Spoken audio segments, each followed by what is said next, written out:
This is Betty Munyea Cummings, a 33-year-old mother of four and licensed vocational nurse who would be found dead in her own home on June 5, 2024, just moments after celebrating one of the proudest moments of her life. The person who allegedly took her life was her ex-boyfriend, the father of one of her children, who ambushed her in her own home. But before we get to the horror that unfolded that night, let me take you back to where this tragedy began. Because what happened to Betty wasn't just a random act of violence, but a devastating relationship that showed every warning sign and red flag that experts tell us to watch for. Betty Munyea Cummings was born on April 14, 1991, and by every single account from those who knew her, she was someone who lit up every room she entered. Friends called her gorgeous, outgoing, someone with infectious energy and a smile that could brighten anyone's day.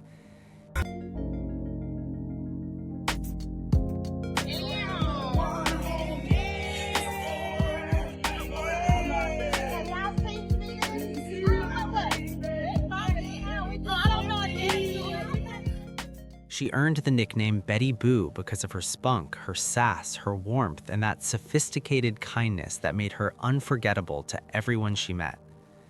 But Betty wasn't just known for her personality. She was driven, ambitious, and dedicated to building a better life for herself and her four children. Betty worked as a certified nursing assistant before advancing her career to become a licensed vocational nurse, a milestone she achieved after graduating from nursing school just shortly before her death. And Cummings. Pained by her mother.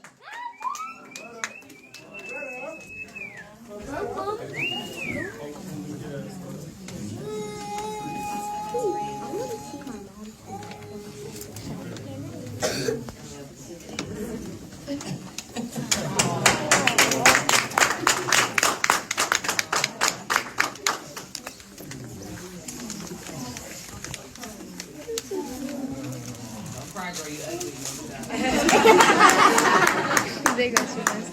You are like a hater.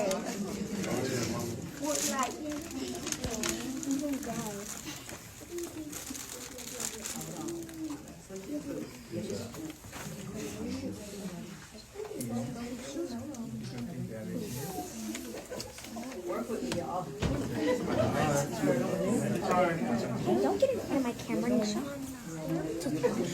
Go up with Nisha, bro. Look at her squatting down. Because you gotta get all the angles.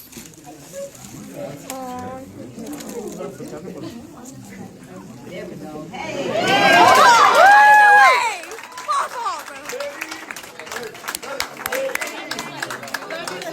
Love you, Betty! Love you. Good job.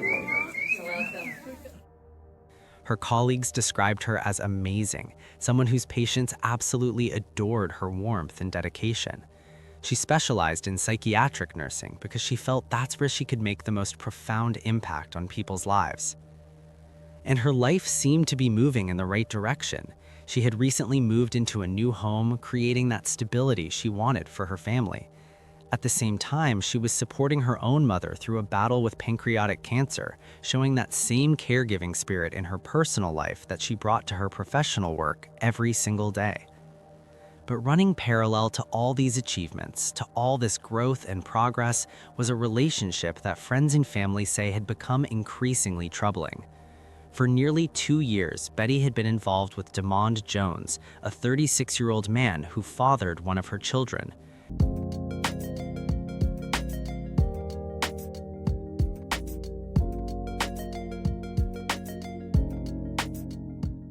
And according to many who witnessed their relationship, what may have started as affection and support gradually deteriorated into something darker and more controlling.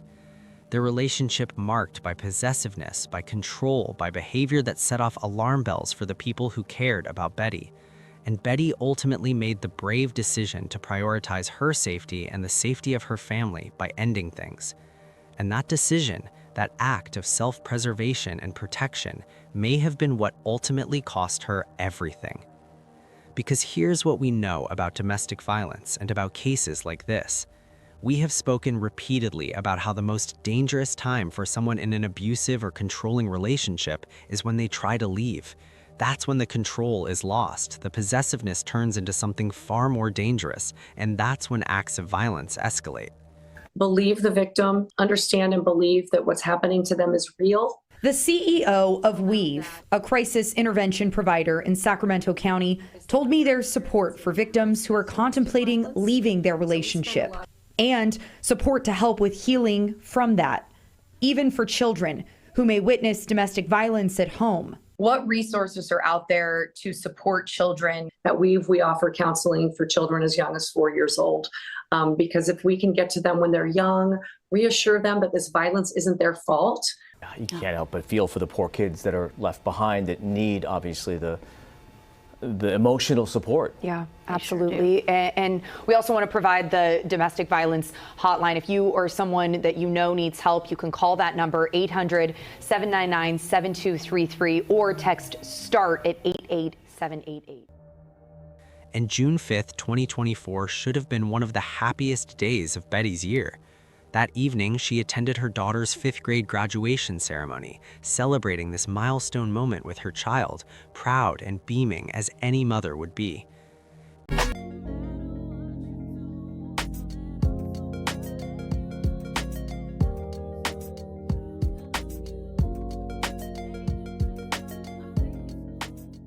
Betty returned home to her residence in the 300 block of Bridge Place in West Sacramento around 10 p.m. that night.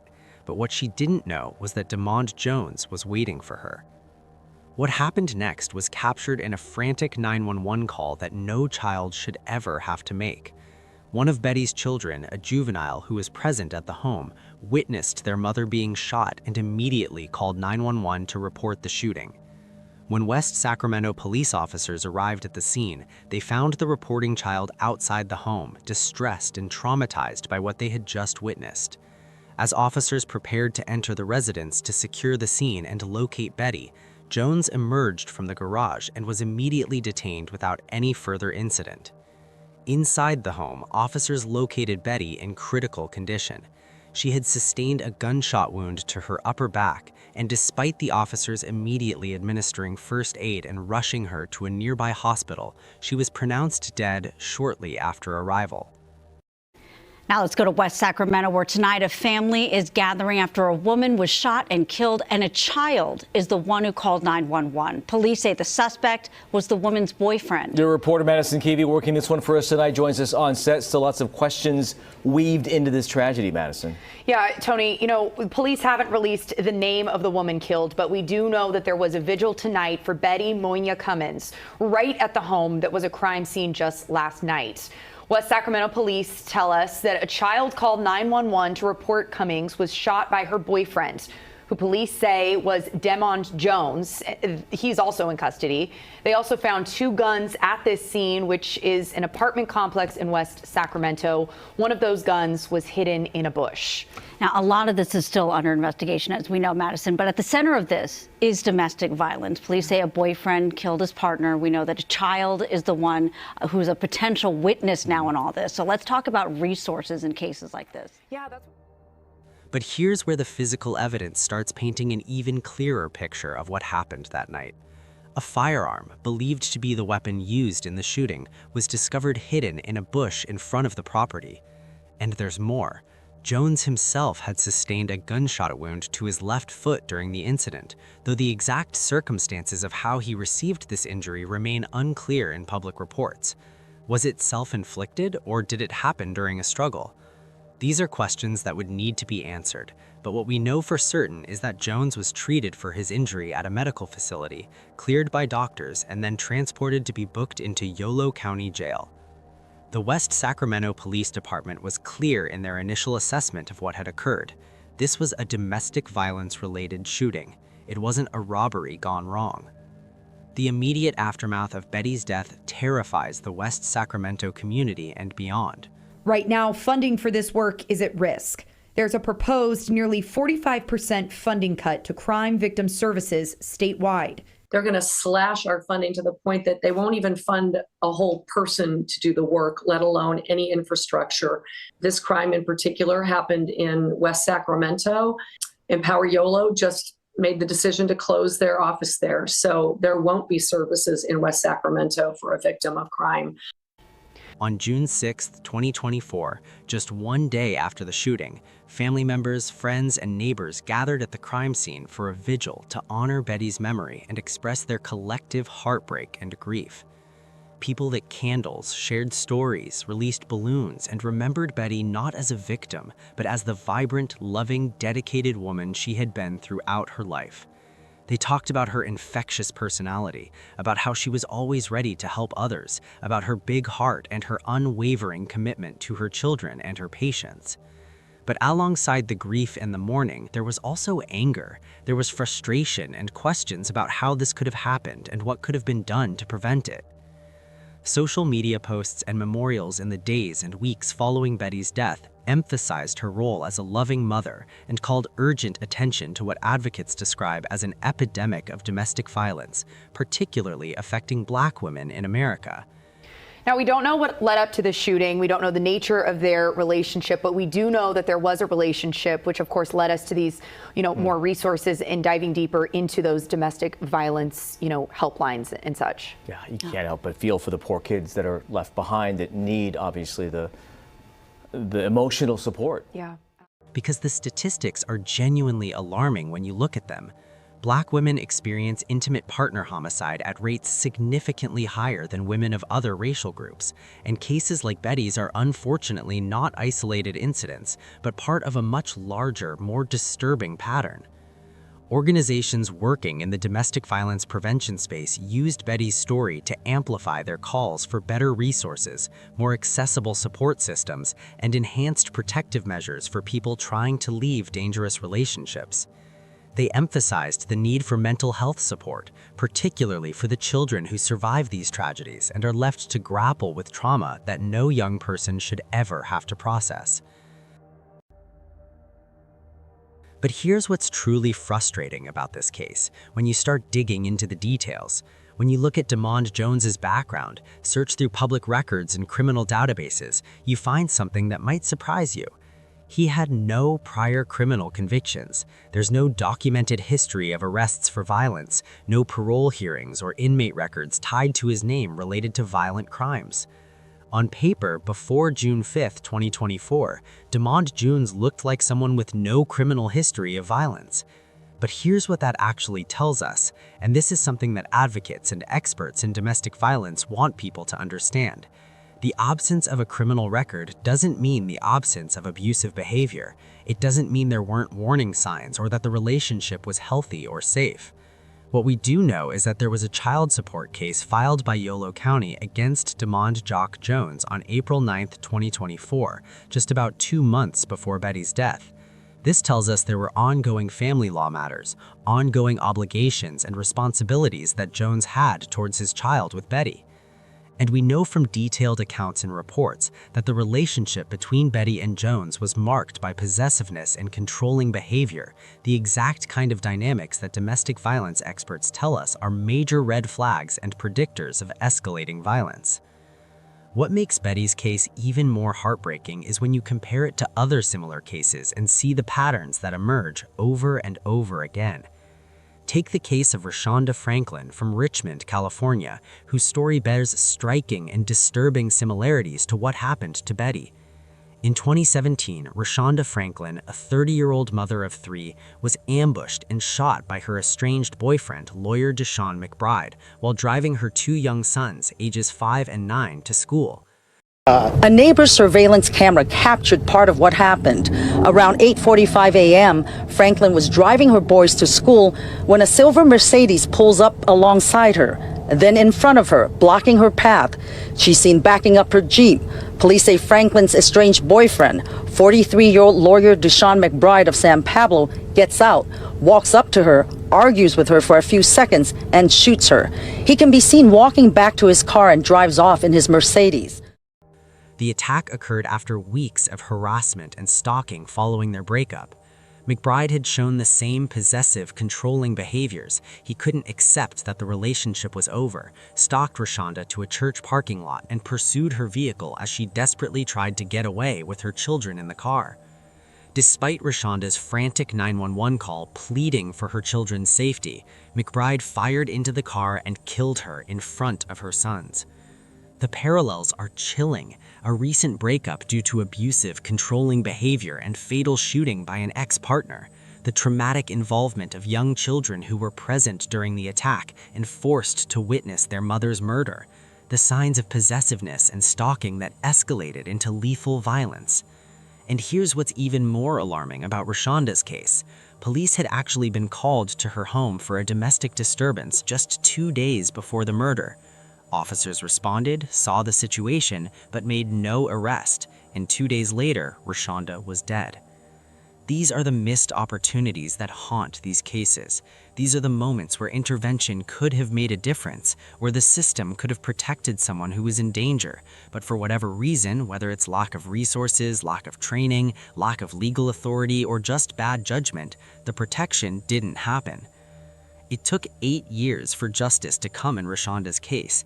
McBride wasn't convicted until early 2025, and on October 10, 2025, he was finally sentenced to 95 years to life in prison. New at 5, the manhunt is over for the Bay Area man suspected of killing his ex-girlfriend right in front of her 2 young children. KPIX5's Jessica Flores is live in Richmond with how police found him. Jessica? Well, Elizabeth, they found him in Sacramento, and we were here at the Richmond police station as detectives drove him in, and just moments ago we actually saw him walk out into a van. He's headed for jail now, and he did have something to tell us. He tells us he claims he didn't do it. Sir, arrested on murder charges. Any thoughts at this point? What? Killed nobody. Now handcuffed and being put on the bus to jail. What do you have to say for yourself? They got the wrong man. The suspect was on the run, police say, after killing his ex-girlfriend, 29-year-old Rashonda Franklin, in front of her 2 young children. Surveillance video starts seconds before the ambush shooting, the victim driving up to the stop sign at Ream and 29th Street, the suspect pulling up right beside her. That's when police say he killed her, then took off. The victim's 2 young sons in the back seat. Residents rushed in, taking the children from the deadly scene. And this brings us to where things stand with Betty's case as of late 2025. There are no public updates on Damon Jones's trial or legal proceedings beyond his initial arrest and booking into Yolo County Jail back in June of 2024. The case appears to be in some stage of pre-trial proceedings, which is actually not unusual for homicide cases. These cases can take a year, 2 years, sometimes even longer to make their way through the court system as evidence is reviewed, motions are filed, discovery happens, and both sides prepare for what could be a lengthy trial. But for Betty's family, for her 4 children, for everyone who loved her and is waiting for answers and accountability, that wait is agonizing. What Betty's story forces us to confront, what cases like hers demand that we acknowledge, is that domestic violence is not just a private matter between 2 people. It's not just a relationship problem that will work itself out. It is a public health crisis, it is a safety crisis, and it is something that requires immediate, comprehensive, and sustained intervention and support. But here's the reality that domestic violence advocates want people to understand. Hotlines and shelters and counseling services are critically important, but they're also chronically underfunded and overwhelmed with need. Organizations like Weave, which provides crisis intervention services in the Sacramento area where Betty lived and died, are facing devastating funding cuts. At the exact moment when we need more resources for domestic violence prevention and survivor support, at the exact moment when cases like Betty's are highlighting the desperate need for intervention and assistance, the funding for these critical services is being slashed. Right now, funding for this work is at risk. There's a proposed nearly 45% funding cut to crime victim services statewide. They're going to slash our funding to the point that they won't even fund a whole person to do the work, let alone any infrastructure. This crime in particular happened in West Sacramento. Empower Yolo just made the decision to close their office there. So there won't be services in West Sacramento for a victim of crime. And it gets worse. So in the very city where Betty was killed and the community where her children are trying to heal from this trauma, there are now fewer resources available for other victims who might be in similar situations, who might be trying to leave dangerous relationships, who might need help right now. The children who survive these tragedies, who witness their mothers being killed, who have to live with that trauma for the rest of their lives, need specialized support and counseling. Months. I mean, there's just been so much violence in our community, and 8 victims in the last 6 months were children. And they are the victims who did nothing wrong. Right. They were just the unfortunate byproduct of a dangerous relationship and a dangerous situation. So please, everybody needs to just be on high alert. Notice what's going on in your friends and families. Get help. Send people for help, and seek that support. Beth Hassett, thank you so much. Thank you. And again, take a look. Here is the main crisis line for Weave. It is 916-920-2952. Another thing that has been highlighted in this case is that when someone exhibits controlling, possessive behavior, when they're showing signs of not being able to accept the end of a relationship, and when they have access to firearms, that combination creates an incredibly dangerous and potentially lethal situation. There are laws in many states designed to remove guns from people who have been convicted of domestic violence offenses or who are subject to restraining orders, but those laws only work if there's a criminal record, a restraining order, or some legal intervention that has already happened. In cases where the abuse hasn't been reported, where there's no prior criminal history, where someone like Jones doesn't have a documented record of violence, those protective measures don't apply. And that's part of why domestic violence is so insidious and so dangerous. So much of it happens behind closed doors. So much of it goes unreported because victims are afraid, because they're financially dependent on their abusers, because they're worried about losing their children, because they still love the person despite the abuse, or because they simply don't know where to turn for help. As of today, Betty's case remains unresolved in the legal system. Her family is still waiting for a trial, still waiting for accountability, still waiting for some measure of justice for a woman who should still be alive, who should still be watching her children grow up, who should still be caring for patients and making a difference in people's lives. Over 270 people have lit virtual candles in Betty's memory on the National Gun Violence Memorial website, leaving comments that speak to her beautiful personality, to the tragedy of her loss, to the ongoing trauma experienced by her children, and to the desperate need for better protections for people trying to escape domestic violence.